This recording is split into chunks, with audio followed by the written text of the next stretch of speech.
Hi and welcome to the Pole Shift News. Guys, just having a little look at the jet streams whilst we talk about a few other things.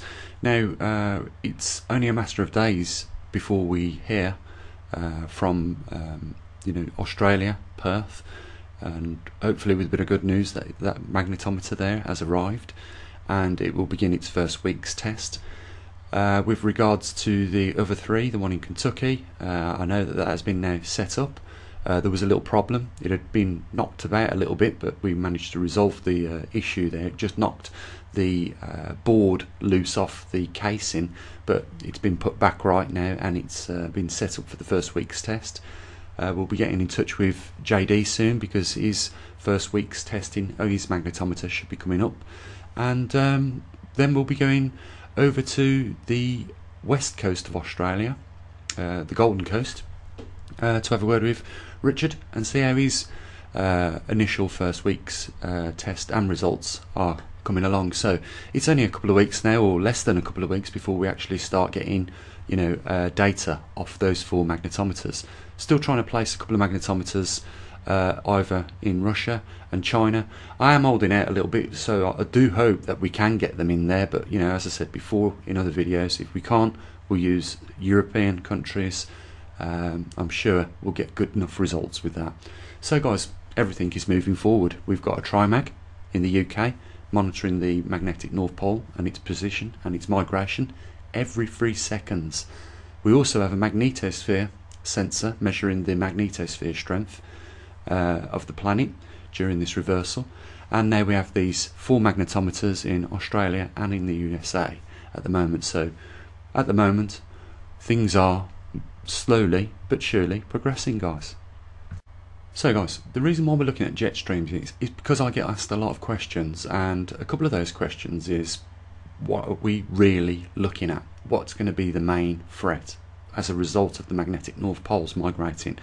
Well, first of all, there's a slow problem, and we've been experiencing the results of that for the last probably 25 years now, and that is the gradual decaying of the polar jet streams over the northern and southern hemisphere and the subtropical ones, and as a result of that, it is knocking the growing seasons out.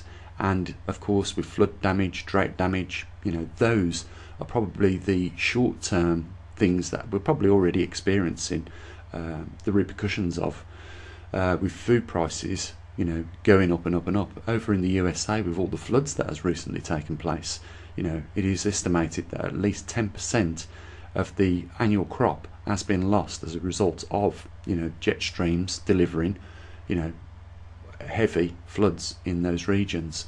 But this isn't just related to the United States. This is an ongoing problem all around the globe, and 10% on a whole is going to have a big detrimental impact on the total crop yields globally.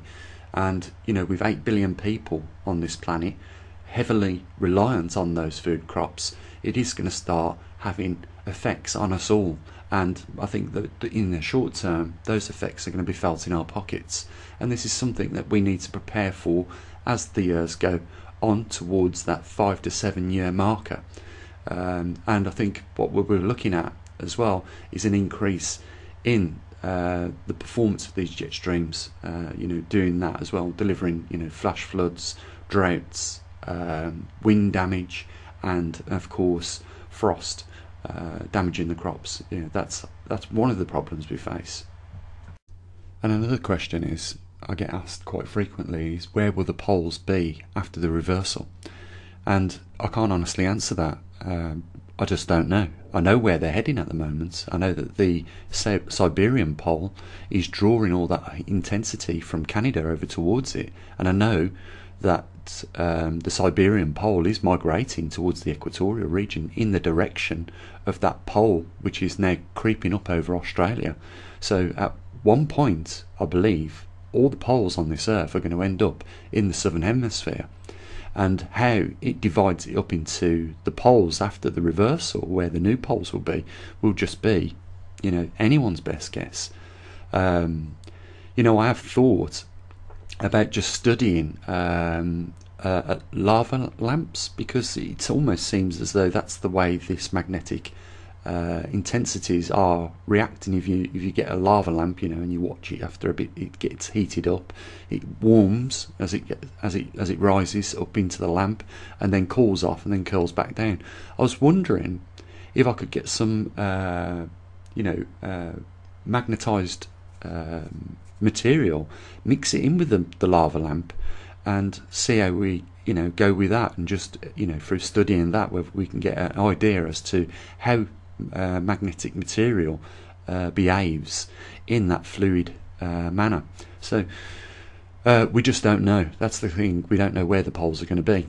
But the other thing is that I'm concerned about is the rotational axis, and it's not something that we're monitoring. It is something that I have monitored before. If you remember, at one of the properties I had, I went out into the garden and I set up a tripod with a tube, and we aligned it at the sun at a specific time of the year, and it rose, I think it was on the summer equinox, to a certain degree in the sky at a certain point, at a certain time of the day, and you can check the rotational axis via that means, and that's something we can do again this year. And it's something that we can all monitor. That is, I mean, there are ancient monuments even in this country, like such as Stonehenge, which was designed around the summer and winter equinoxes. The whole structure is a calendar which lines up with the sun, so at least we know that the rotational axis for possibly 4,000 to 8,000 years, if that's how old the Stonehenges are, at least we know that the rotational axis hasn't shifted in that period of time.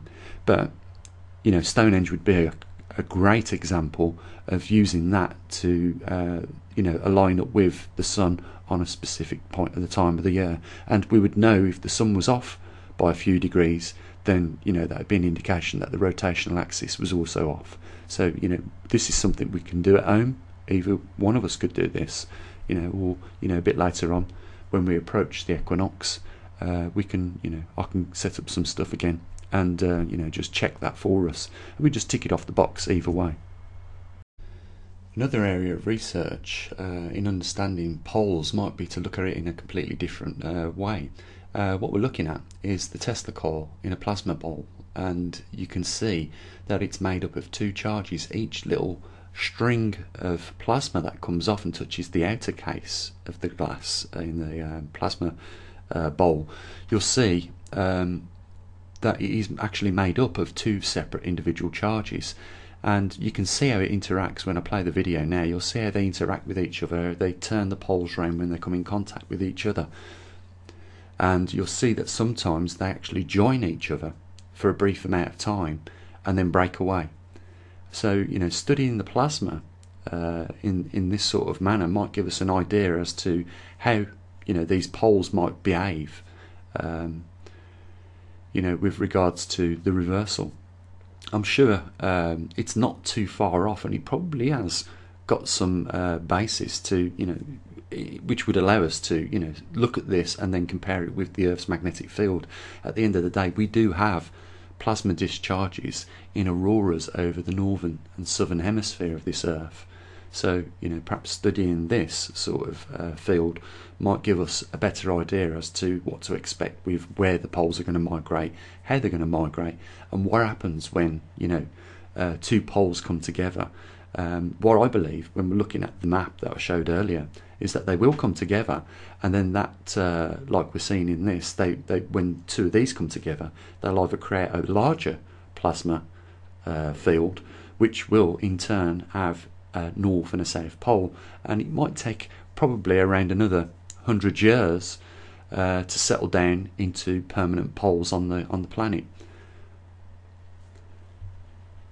So guys, I'm going to leave the video here. I want to thank those people that have been supporting the research that we do at the observatory, and obviously I'll be looking forward to, in the next few days, talking to those people that are magnetometers over in the United States and in Australia to see if they've got some data for us. Whatever data they send me, I will show you guys on the YouTube channel.